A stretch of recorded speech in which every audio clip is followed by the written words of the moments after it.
We have 5 of 7 members present, so we have a quorum, so we will call this meeting officially order. It is the regular monthly board meeting of the trustees of Jasper Independent School District. It's Monday, September 10th, 2018. Members Dr. Van Kamak and Stephen Martinez are still on the job in Beaumont, and so we wouldn't want them to rush back just for this. With that, we'll jump right into our business, and with that, we have our pledge and prayer. First up will be the pledges. Mr. Vickers. Good. We have 2 of our students today we want to introduce. And that's first of all, Paige Gaston. And she can make her way up here, and also Cash. Cash. And they're going to be in. Let me go ahead and introduce you. Let me go ahead and introduce him before we begin, if it's all right. Absolutely. Okay. Paige is one of our 3rd grade students and has Miss Doherty for her homeroom and Miss Dickert for her afternoon class. She's the daughter of Corey and William Gaston.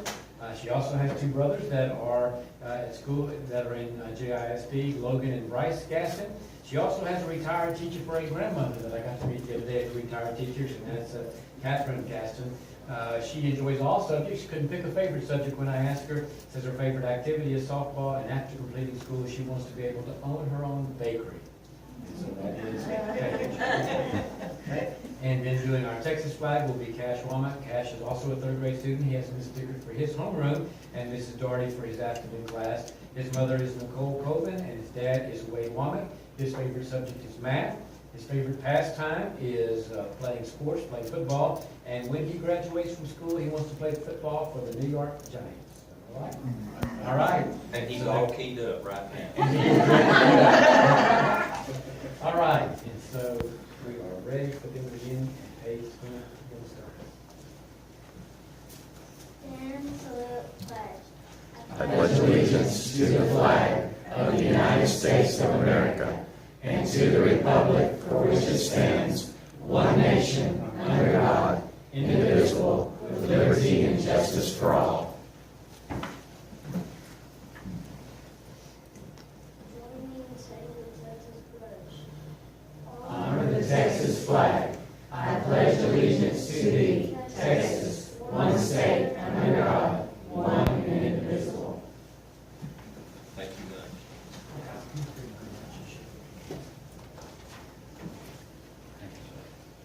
Y'all slow down now. They're excited. I'm telling you. Thank you.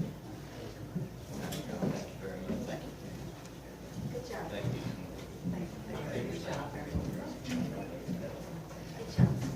Good job, babe. Thank you.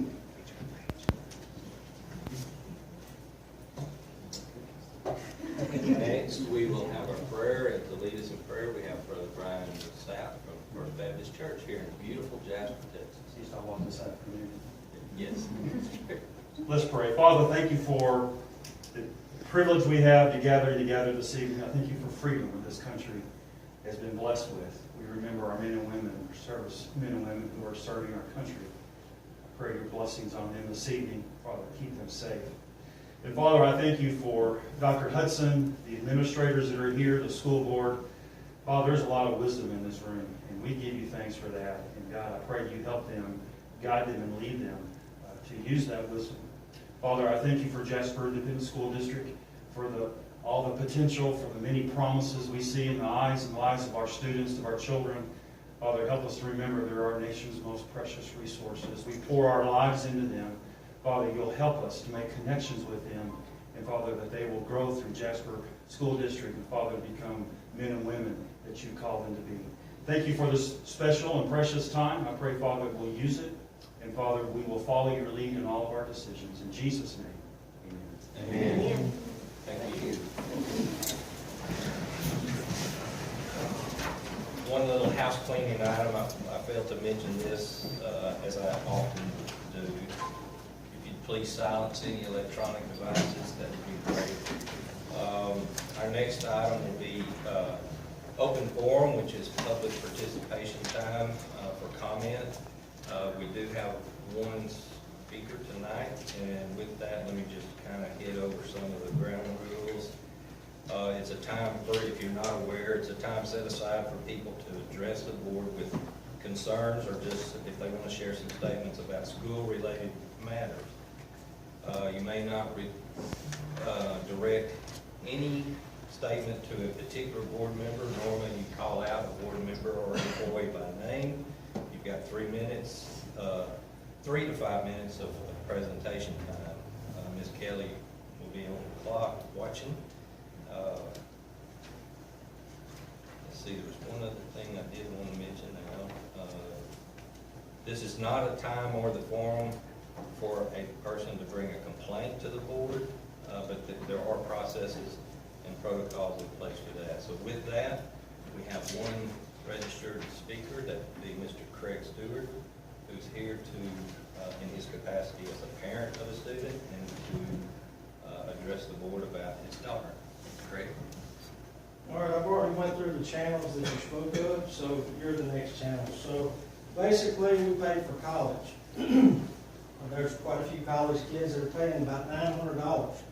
And when we signed up, we knew this for 5 days a week. But little did half of us know that there's a clause that was written in there by an administrator at Jasper ISD that's Monday through Thursday. Okay? I failed to see that. Didn't matter. We were still going to sign it anyway. We want our child to progress. Yes, sir. Well, in that, it says on the 5th day, on a Friday, for those 2 hours, they don't get to go to their college. They don't get to go anywhere. They have to sign in at Jasper High School.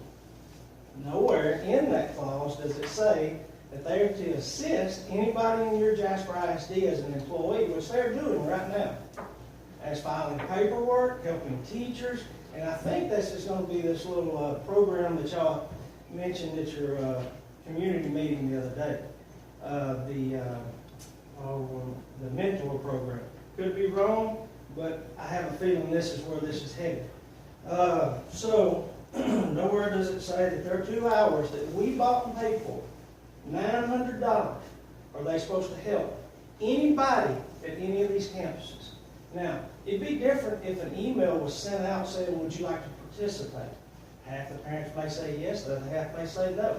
The rest of them may say no, that's their 2 hours to catch up on their time. But we didn't get that option. Now, being that I can't name anybody, the administrator of Jasper High School told me, I went to him on the, let's see here, I went to him on the 4th and asked him about the meeting that him and a counselor had with the kids on the 31st, okay? He told me that he did not speak with those kids. Yet, I was at a function over the weekend and I had no less than 15 kids tell me he spoke at that. I'm tired of the lies. Whether it be from anybody up in front of me, whether it be administrators, everybody in this community is sick and tired of lies. Lies are so easily proven wrong. In this case, he flat out looked at me and said, I never spoke to them. That was the counselor. That was a lie. Point blank. Let's see here. I don't have a problem with them checking in at the school. It's their 2 hours. I bought it. I paid $900. Actually, $807. Then time you add the books in, we're at about $900. That's my child's 2 hours to catch up on 4 days worth of college work that she bought and paid for. It's Angelina College. Okay? Not Jasper ISD's time. I got plenty of time. Don't look over there. So let's see here. It aggravates me with the lies. I'm really, really put out by the board, by the administration, with all the lies. And I could stay up here for 4 hours because I've been involved in this for over 12 years.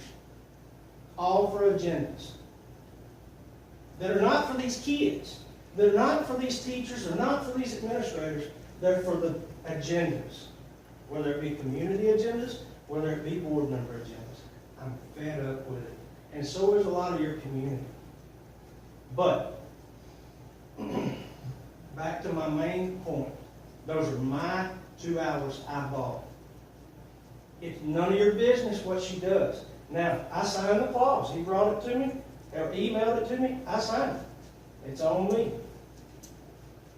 But I know in the years past, those 5 days a week were bought and paid for. I think those kids deserve them. They're not getting any compensation. If they're tutors, they need $25 an hour. That's 2 hours. That's $50 a week from Jasper ISD, just like I stated to him. Because they're being treated like employees. It's not about driving to campuses or across over here to the college, because mine drove to another campus. That's my insurance. When she's on college time, they're not going to call none of y'all. They're not going to call him. They're going to call me if she gets in a wreck. That's my responsibility for those 2 hours. She's in college. It makes me very upset that you don't get an ask email. It's being forced to do something. And I feel like it's this mentor program that y'all spoke about the other day at the community meeting. All under a blanket of stuff. I'm pretty much done. Thank you, Greg. All right, our next item will be our consent agenda. Does any member wish to have any item removed for consideration?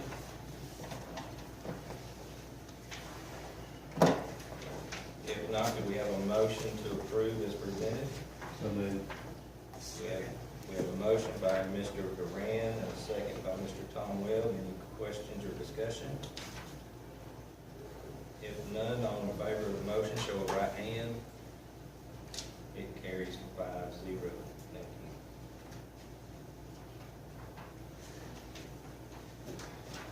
Thank you. Our next item, which is our only action item, is to consider and if appropriate, approve the budget amendment for the roof project. And Ms. Horton is not here. So I'll take it. Okay. So for accounting purposes, the 18-19 budget will need to be amended to record the estimated proceeds from the insurance company for the supplemental claim for gutter replacement for View Primary that was approved by the insurance company in conjunction with the roof replacement project. The district will be dispersing payments directly to the vendor. Estimated cost is $73,692.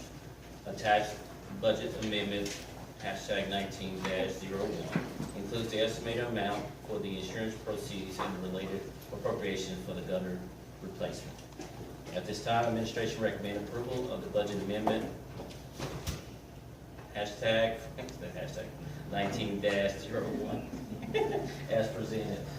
We have a recommendation from administration to approve budget amendment number 19-01 as presented.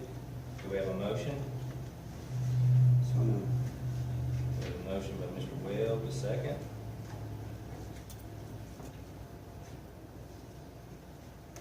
Second. We have a second from Mr. Duran. Any questions, discussion? I got a couple of questions, Mr. President. Yes, sir. Is one, it says in the agreement that this excludes the downspouts. Yes. So is that going to be an additional cost later? No, the downspouts were not a part of what they felt like should be replaced, because as they went through and the initial estimate did not include the gutter spout. The further inspection, when the drip edge and the gutters are kind of one piece together, and so they thought it was two separate pieces. But once they tried to put the gutters back on, it became so damaged that it was in the best interest for them to relook at it, and the insurance company did say they replaced that. And that's why you have to do an amendment for auditing purposes, because the insurance company is sending us the money, and we have to distribute it to the company. So this is partial, we paid the $50,000 deductible, so there's not going to be an additional deductible to us? No. This is still part of the roof claim. This is So just, it's- instead of the insurance company, typically will pay directly to the company. They're because it's after the fact, they're giving us the money, and then we have to pay the company. So that's why, for auditing purposes, you have to show the money coming in and the money going out, because it will be expenditure as well. So. Any other questions, discussion? If none, all in favor of the motion, show of right hand. All opposed, like sign. There are none, and the motion carries 5-0. Thank you very much. That concludes our business and our action items, but our next agenda item will be board announcements. And first will be board president's report, and all I'm going to share with everyone is the we received written notice from the TEA that the Financial Compliance Division at TEA has reviewed our school district's annual financial and compliance report for the year ended August 31, 2017, and no material errors were discovered, and determined that the report was prepared and submitted in accordance with the Financial Accountability System Resource Guide. And further, the independent auditor did not indicate in the report that the school district had any significant or material non-compliance with laws, rules, and regulations governing Texas public school districts. So I wanted to share that with you. Moving along, any trustee have a report? Anything to share? Any future agenda items? I have a question about the future agenda items. Yes, sir. Looking at our agenda for tonight, and then looking down at the number 7, topic 6, District of Innovation. Looking here, it says on, I think it's slide 24, it says presentation of District of Innovation information as requested on August 13, 2018. So at that same meeting, I requested that the salary incentive for the teachers that were returning and incentive longevity to be placed on the agenda to be considered. And so that is not on there.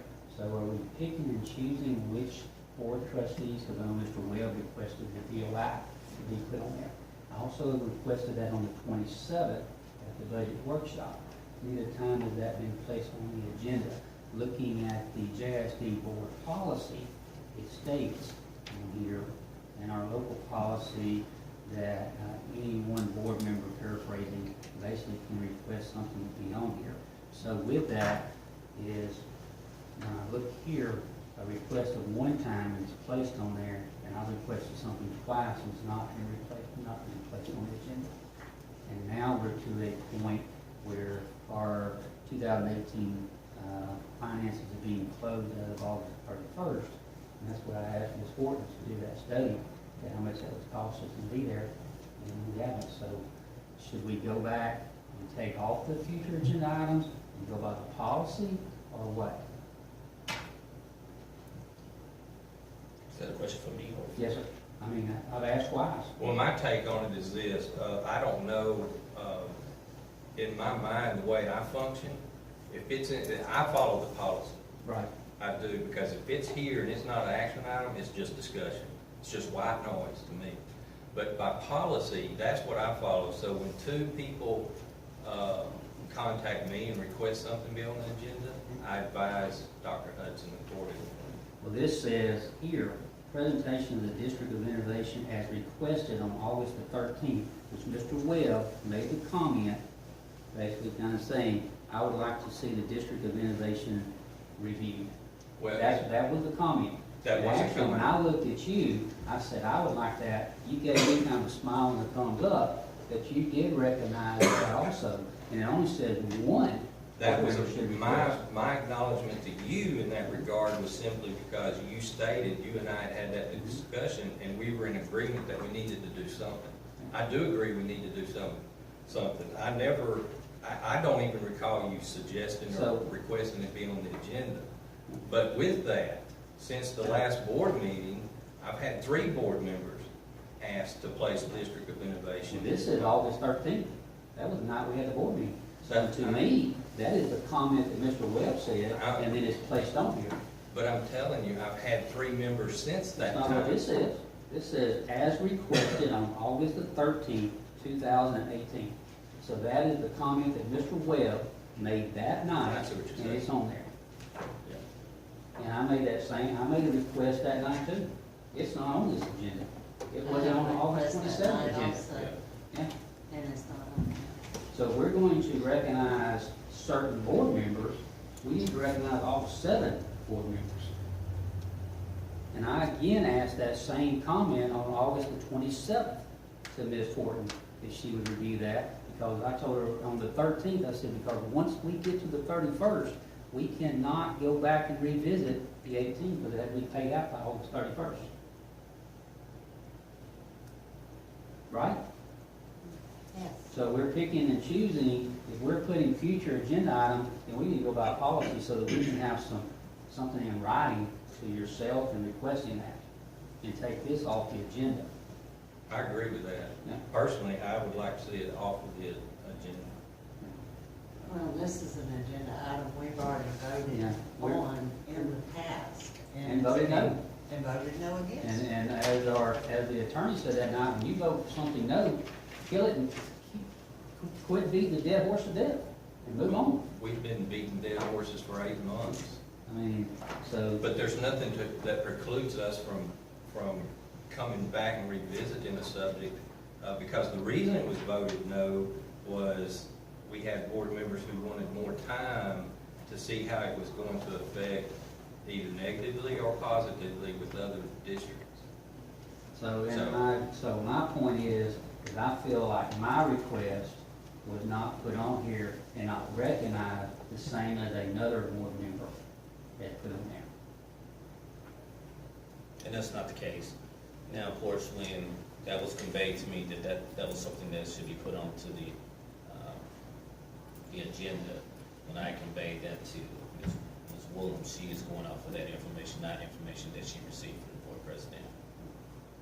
And like I said, when I read the board book and I see that it says as of August the 13th, I clearly recognize Mr. Webb's comment that he would like to have that reviewed. So automatically I'm thinking, okay, there's one request, mine wasn't considered. So that's what.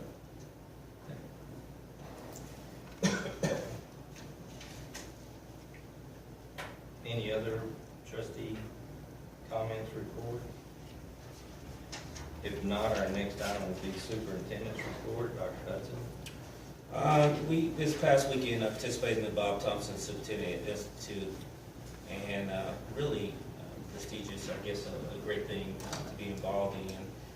I do believe there's 27 superintendents across the state of Texas that participate in this institute, and most people probably are familiar with the Bob Thompson. He used to run out of Lamar, and I do believe John participated in the Principal Leadership Academy. October, excited the fact that we get to go to New York to look at the education system, get to visit some of the school districts schools in New York City, and then also get to go to Columbia University. Additionally, I want to bring it to the board's attention that in February 22nd through the 24th, they would like for the board to accompany the superintendent to the visioning session, which will be at Horseshoe Bay in Austin. So I will send that information to y'all. So of course, that's something I want to make sure to have on your calendar. In addition, in a couple of weeks, we get to host Senator Nichols in Jasper ISD. Senator Nichols meet with the superintendents in this district once a year, and this being a legislative year, so we actually get to host him for Jasper County. So all the superintendents of Jasper County will come here to listen to what Senator Nichols have to say, and also provide any kind of input from our districts, because of course he represents, being a state senator, he represents a large area, goes from Jacksonville all the way to Houston. But we do appreciate Senator Nichols for the fact that he does actually listen to us. I participated last year. I think last year I went to Hudson ISD, and it was really great for us. On Thursday, September 13th, Mr. Sabo is presenting the SRP protocol, which is the language we use in Jasper ISD for safety and other districts in this area as well. And that's the East Texas Mutual Aid Association. Is that correct?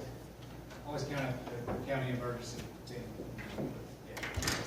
So we want to make sure that our local law enforcement, as well as people around us, understand the lingo that we use when it comes to our safety of our students. And also a reminder for our board members who are attending TASB, that is September 28th to the 30th. That is it. Thank you. Our next report will be our 2018 accountability report. Ms. Mahfouz, is that right? Yes, sir. Thank you. Yes, ma'am. You have the floor. See the screen? Yeah. Okay. Thank you. Mr. Bickford, thank you.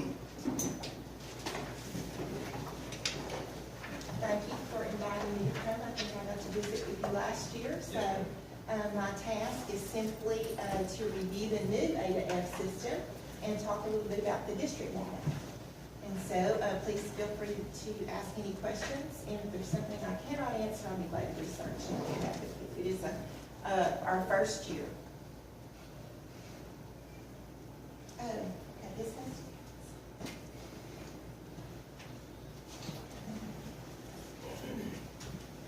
give us just a second.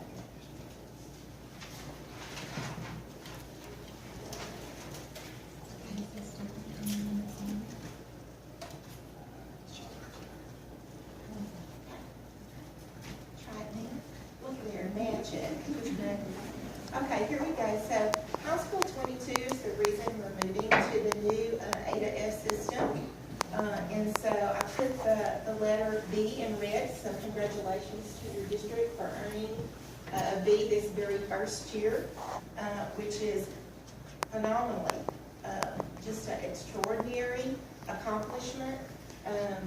We were really afraid we would get a lot of C's and D's the first year till we got acclimated to the system to see how everything would weight and would count. And so congratulations on being one of the few B's we had in our region. So districts receive a letter grade this year. A through D is considered passing. F is considered improvement required from the system. Our campuses will get a letter grade next year, but this year they either receive a MET standard or an improvement required rating. Okay, so there are 3 domains in this new system, and what's great about it is it honors passing and it honors growth. So the 3 domains are student achievement, school progress, and closing the gaps. And so student achievement is about passing, school progress is about growth and relative performance, and then closing the gaps looks at our subgroups, not just all students averaged together, but the different subgroups that we serve. So districts get to choose their best score out of student achievement and school progress, and I put yours in red. Our strength was school progress, and it counted 70% of our grade. And then closing the gaps is non-negotiable, it counts 30%.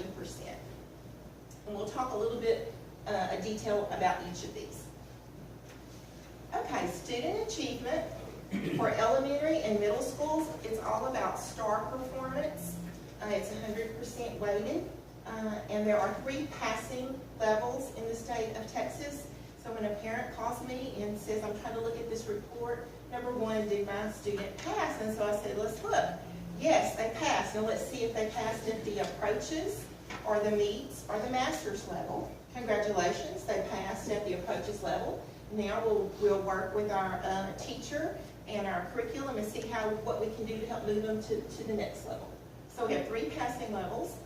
The high school and the district have 3 components. They have the STAR, just like the elementary, and it's weighted 40%, but they have 2 additional ones.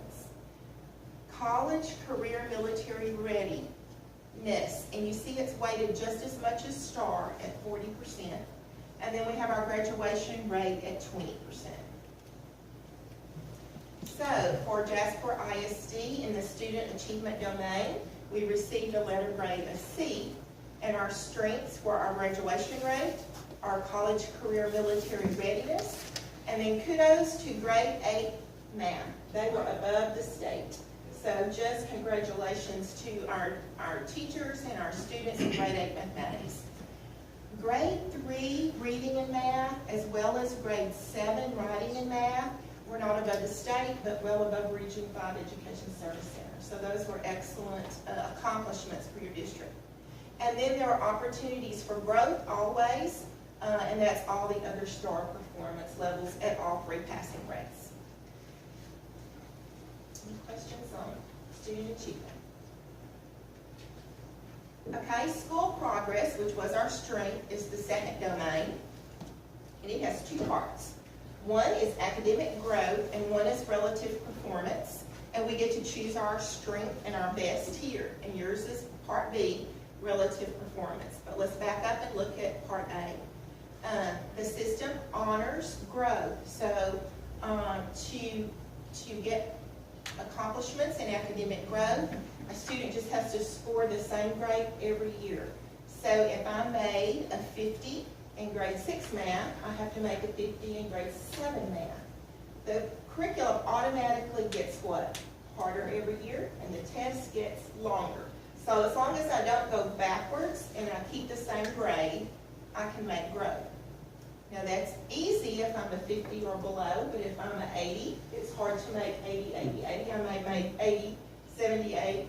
So sometimes the academic growth, we may lose points with our upper level kids more so than any other group in that particular domain. Okay, relative performance was our strength. So we just talked about growth. What I failed to tell you was just 2 subjects. We look at reading and math.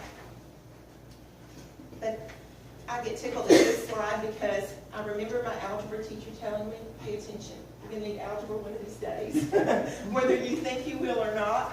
And here we are with Part B. So at the bottom it says percent of economically disadvantaged students. So I think Jasper's is 81.3% of economically disadvantaged students. And so we are like far to the right. And then on the left-hand side it says, what was your STAR and CCMR performance district-wide? That's our passing rate and our college career military readiness. And then they plot the points. They go over to the right, they go up and plot your point, and they plotted all the districts in the state with similar economically disadvantaged. So they're comparing us with other districts similar to us with our economically disadvantaged subgroup. So wherever the most dots ended up, they drew the first line, which was the C, which was the average. And so when we plotted Jasper ISD, it was above the C.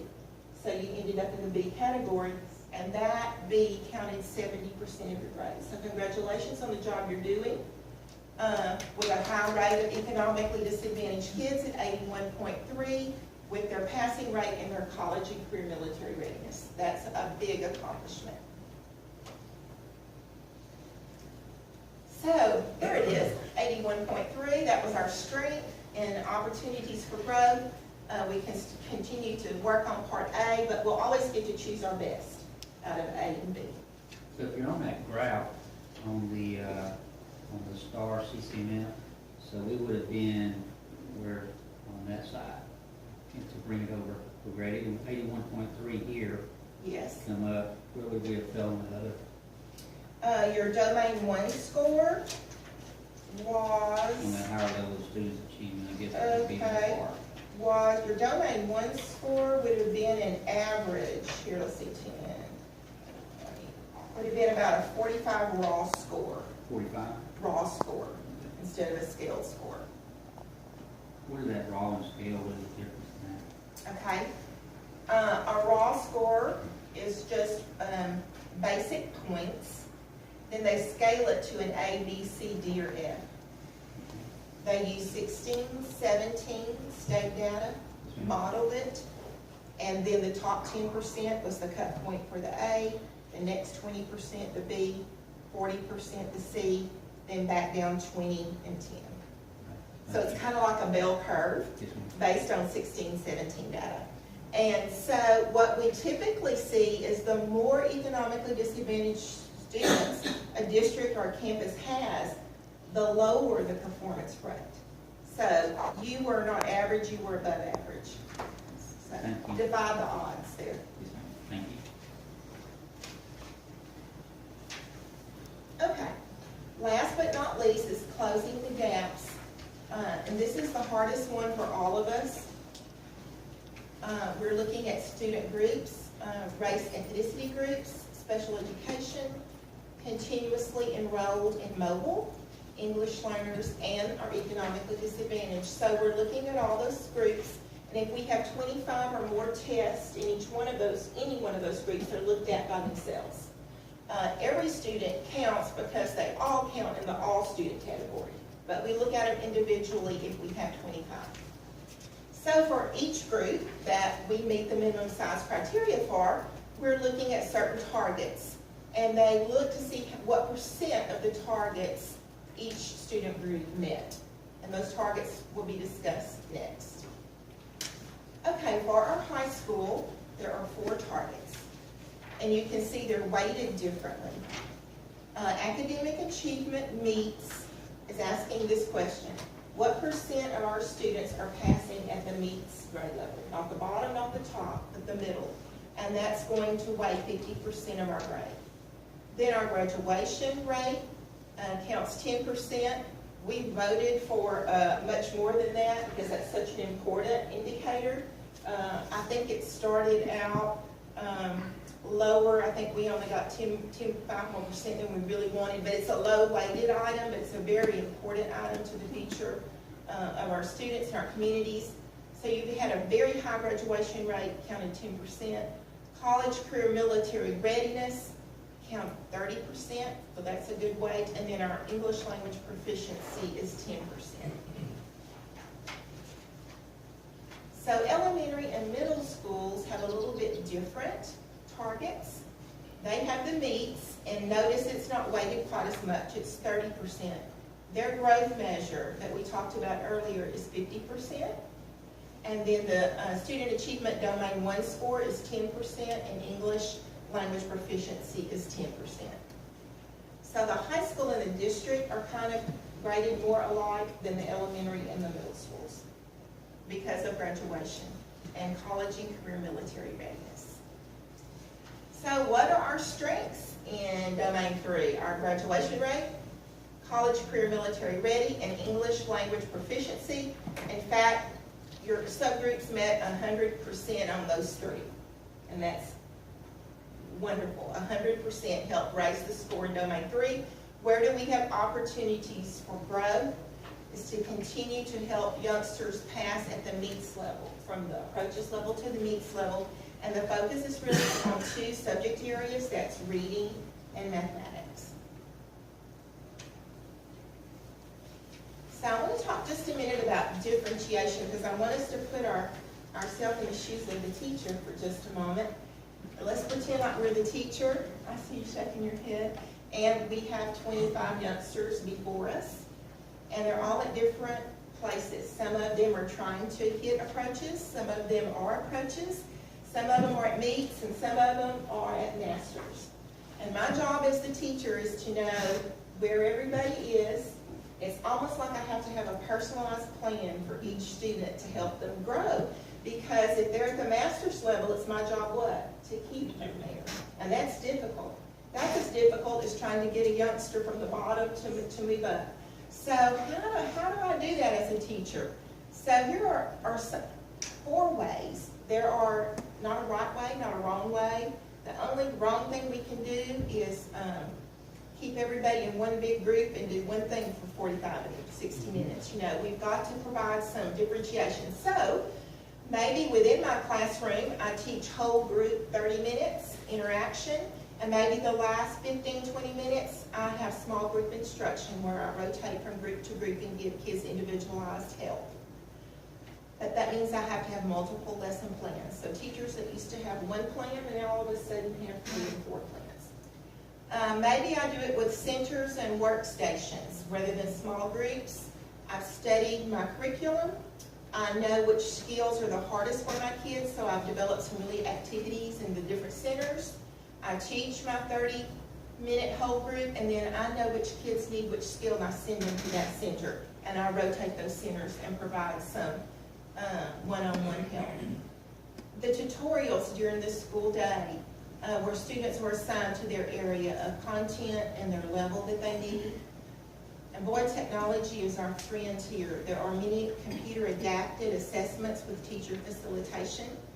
There's a new one that our commissioner is pushing called Math Innovation Zone.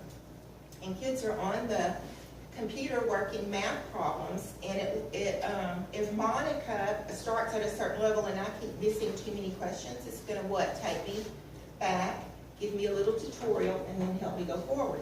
If Monica is on too easy a level and I'm just making 100, what's it going to do? Bump me up. so it can challenge me to do better. Then, here's what I love, the teacher has an iPad, and it says, teacher, pull James, George, and John.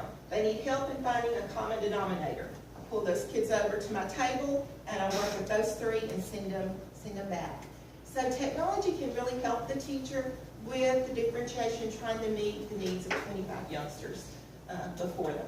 So even though we say the words, I want you to know that the teachers have a hard job and it's easier said than done.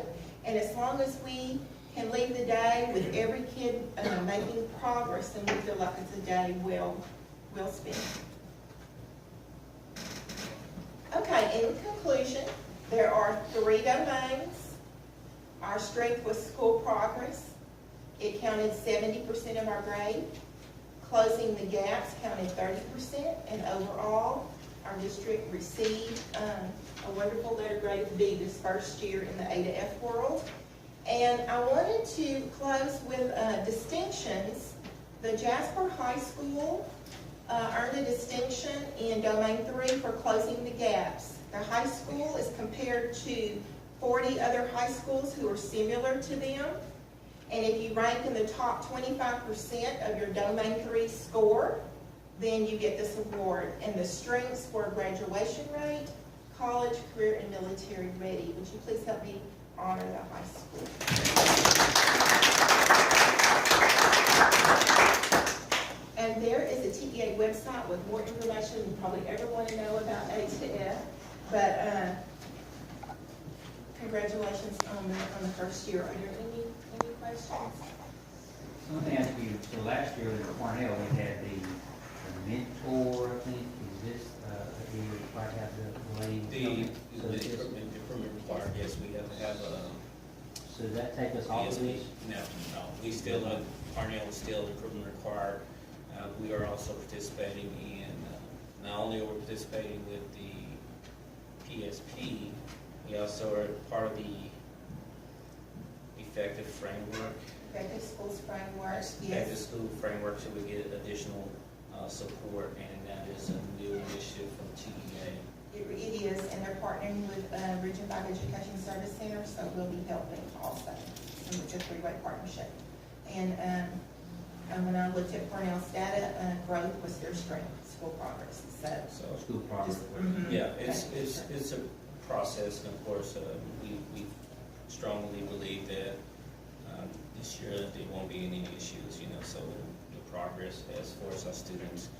So we just continue on this path. We feel like they should take care of themselves. So, and then of course our administrators get some additional training through GSE Relay, which is another function of TEA. So we're very excited about not only the leadership capacity, but also what they're doing in the classroom. I've been really impressed with some of the walks at Cornell for the last couple of Your descriptions help a lot to understand. When you go on your website, you see F and C and everything but a B with a final rating of a B. It didn't make any sense. How could you have a B with all these that's right. And other grades that are showing for the campuses? But I do have a question on the differentiation that you were describing. Is this, I've read a lot about, there's a statewide concern about tracking our emotional state of being of students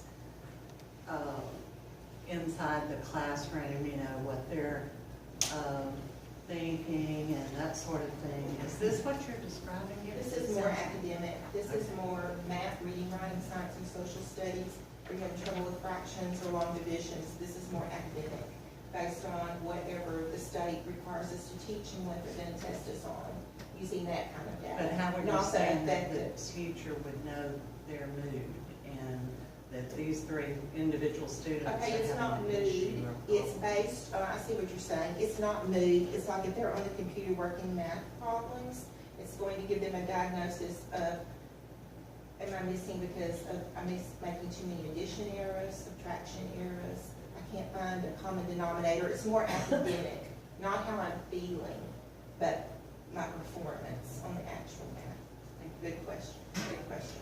Because we do have to be very mindful of when we are differentiating that we do it in a very confidential way to make everybody feel valued, and everybody's going in different directions, working on different things, and that's just the way, no one's singled out or pointed out for anything. Thank you. Our next report will be our campus report. Mr. Vickers, View Primary.